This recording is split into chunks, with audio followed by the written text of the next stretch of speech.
Give it up for Jud CTDBY! Thank you, Crystal. Thank you. I'm Dr. Jud, and I'm an emergency physician. I've been an emergency physician for like 20 years. So people always want to know, like, what's the craziest thing you've ever seen as an emergency physician? So for this gentleman here, it might mean, like, what's the grossest, goriest thing? For this nice gentleman over here, it might mean, like, tell me a story about saving a life. But the most of you are just a bunch of perverts, and you all just want to hear about things I pulled out of people's rectums. So I was working in this ER down in Miami, and we get a call on the radio that somebody's really, really sick. They're not breathing, no pulse, CPR's in progress. And it's a horrible scene. The patient comes through the doors, and we do everything we can to try to save this life. But unfortunately, as happens, the patient dies. The family comes through the ramp.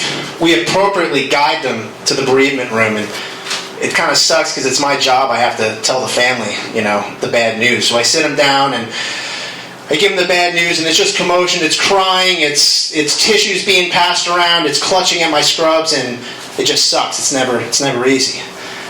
So finally the daughter composes herself, and she looks up and she says, I can't believe it. I mean, we just made dinner tonight. We went for a walk. I'm going to miss her so much. And at that moment, my chief resident kind of nudges me, and she whispers into my ear, Dr. Crosney, the lady we just pronounced dead had no legs. How did she go for a walk with her family after dinner? Wait, you're the Hernandez family, right? Mira, no, we're the Perez family. Oh shit, I'm sorry, you're looking for Anna Perez. Yeah, she's in bed 13. They were pissed. But good news, we got the dildo out of her ass.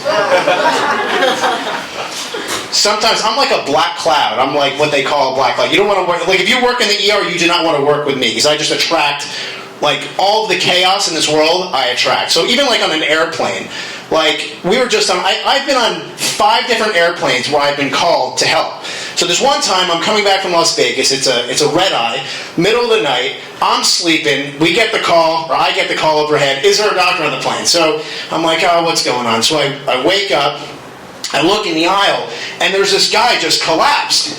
And I'm thinking, oh, this jerk is just a faker, right?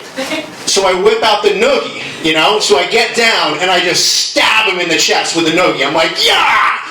Nothing. I'm like, oh my God. So I feel for a pulse.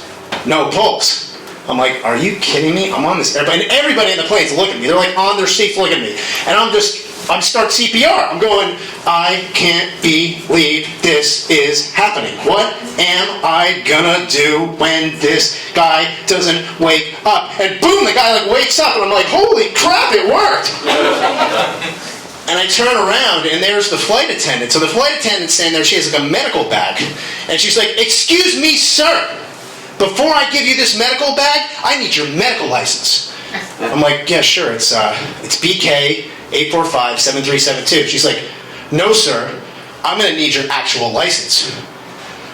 Now, I can understand if, like, when I went to go resuscitate this guy, instead of taking my hands, putting them together, and doing compressions on his chest, if I, for example, licked my finger, pulled his pants down, shoved it up his rear end and checked his prostate, yeah, that would be grounds for a credentials check. But as it stands, that guy was dead, and now he's alive. That's my credentials. Give me the bag.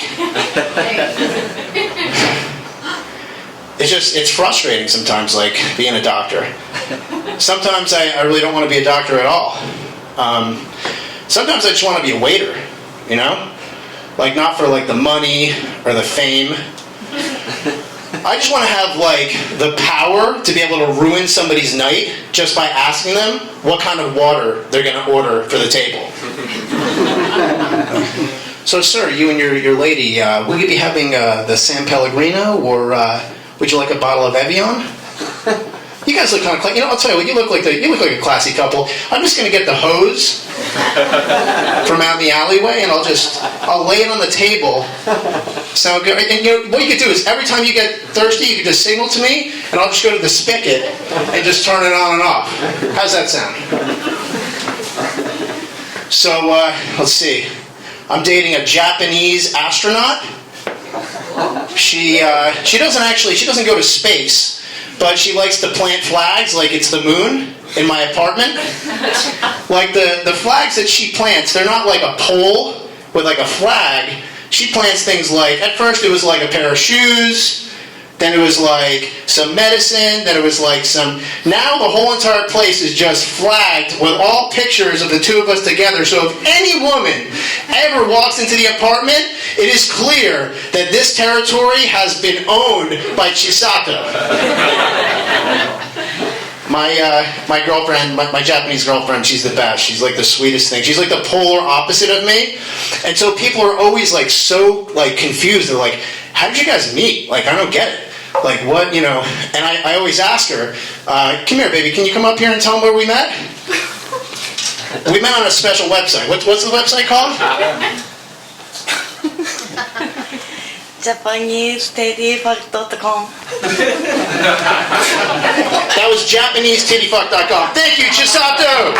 Woo! Sorry, I'm all wrapped up in here. She didn't know I was going to do that, so give a big round of applause for Chisato. Let's see what else has been happening. I went away for the holidays. I went down to a plant medicine retreat. You guys know what plant medicine is?